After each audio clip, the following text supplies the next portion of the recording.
feel more comfortable rapping over your own beats, or it doesn't really matter as long as you rock with the beat?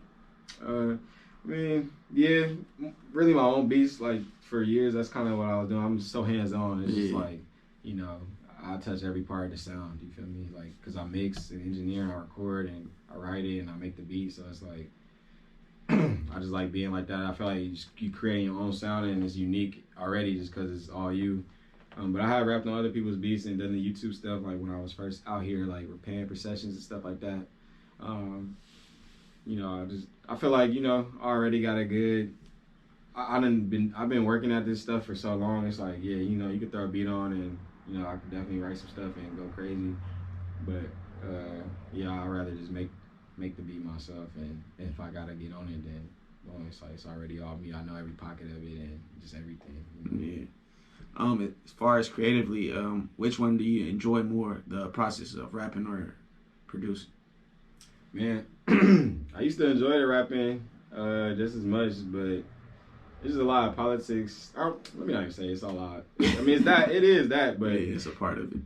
Just real life stuff just started happening. Like I feel like I got a lot of respect for like a Nip or, you know, just artists that really got some stuff to talk about. And I just feel like if you ain't lived a certain life or just lived a life worth talking about, it's like you don't really need to be talking about it. That's a super honest perspective.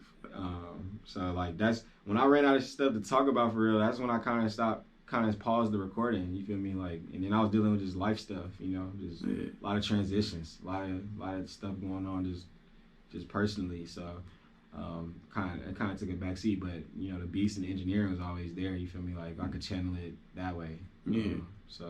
But yeah, I used to enjoy rapping a lot more back in the day. But I don't really be looking to just get on a song and like say any old thing. Yeah, that and just even make a song there. I'm like, all right, I'm gonna release this and have this plan and like roll it out. And I just feel like I don't have the energy for that shit anymore. Shooting music videos and shit like that, like I used to, and I'm tired now, bro. I feel you. It's easier. My personality is more so like that behind the scenes guy. I am personable and sociable and all that. Once you know me and stuff, you know, I talk to people and stuff, but just like my demeanor is chill and like I'm not super in your face and not about to put on a certain face for a certain crowd type of nigga. Yeah, I don't like to seek attention like that. Like, you know, I'd rather just kind of come to me organically and naturally. Like, you know, like I said, I fuck with people that fuck with me, so I'm not trying to like convince people to fuck with me. You know what I'm saying? And it's like that's just not how I get down. I feel you. I respect that too. You saying like you didn't really have much of a story to tell no more, because that's an honest artist answer. Like that's really some artist shit, because niggas who write their own shit, I've heard like a million times a nigga be like, yeah, I'm not recording right now because I gotta live life. Like I need something to talk about. Like I can't just keep talking about. So like some people will step away from the studio for a minute just to live life and really have something to talk about, trials and tribulations, ups and downs, all that type of shit.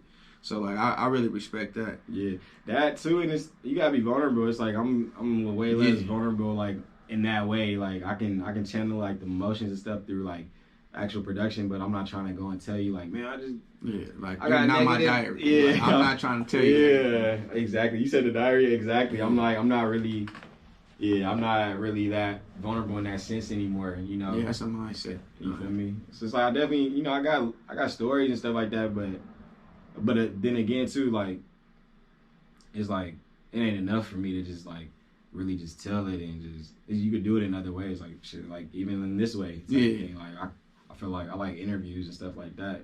You know, where I can have a real conversation with somebody that I'm comfortable with and like really talk about like the whole journey and stuff. Yeah.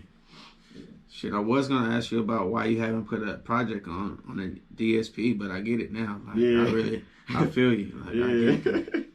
It's like I had shit to talk about then. You know? When I put out the project Principal Loyalty in 2018, I must have had just met Drake in the club at Delilah and like Michael B. Jordan, and like I just seen all these celebrities and like I shook hands with them and rubbed shoulders, and I'm like I was just inspired. I was like shit, I gotta get to it. You know? And then like I was fresh out here, like I was probably in my second or third year out here, but like really within my first year working out at the studio, so it was just such a fresh opportunity that that was so exciting to me. And it's like now it's kind of regular to me. Yeah. Granted, like it's still a huge blessing, so I try to just keep that mindset. Like, dang, I'm super blessed to be even in the positions that I'm in. For sure. And but yeah, then I was younger. You know, I was eager, I was hungry. I wanted to prove myself too, and I feel like I've done that in a sense. Like I feel like I've taken it as far as I could really take it, like just independently, really. And like I mean really independently. I'm not talking like no management, no PR, like none of this stuff, like just all by myself. Like just really a solo entity, like pushing it myself. Like, you know, and really doing it like, you know, trying to make it look as good as possible. It's like it's a lot of hats to wear, you feel me, as one person. So I never really built the team like that, you feel me? And it probably wasn't in the cards for real, but you know, yeah, exactly. On top. Would you ever be interested in putting out a beat tape, or do you feel that's a bit outdated at this point?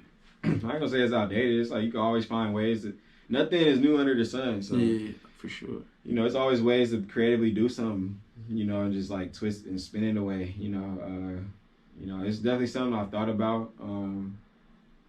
You know, I'm more so trying to like produce for some artists and get those records out and network. You know, across and eventually network higher with the production and stuff. So that's really my main focus. But you know, that a beat tape, you know, that's cool too, cause like, you know, not every beat is getting used and stuff like that. And that's another way to kind of show your creativity and stuff like that. So it's definitely something I'll consider. You know, I don't really have no definitive plans for releasing one in the near future, but it's definitely something that's in the back of my mind. Where it's like, you know, if I get the right idea and like the way to do it, like, you know, it's something I'll do. Like, I don't want to just put together a bunch of beats and just be like, hey, I'll drop the beat tape, like, you know, or whatever the case. Off top. I'm like, do people even really listen to instrumental albums like that? Do you? Real consumers, yeah. Like consumers. if Alchemist or Madlib was to put out something right now, I fuck with it. Or any producer that I fuck with a little bit, like I might come across it later, something, but I'll tap in for sure. Smoke up to it, something like that. I feel like, you know what, those type of producers, like they got the soulfulness to them, and like I feel like if Metro Boomin put out a beat tape, people will listen to it, but it's not something that's gonna be. I mean, actually, people probably will fuck with it. Yeah. I don't even want to go on record saying like people not gonna listen to it in 2 weeks and then whatever. But I feel like you gotta build that community and that like that notoriety. Like you gotta have like some stuff kind of like already behind you. Like you've already produced records for some good artists that's got in play and pub and all that. So it's like, okay, this is that producer, and you kind of, you know, you fuck with his style and all that stuff. So it's like I would listen to a whole instrumental tape like that because you fuck with his creativity and stuff. I feel like you gotta just.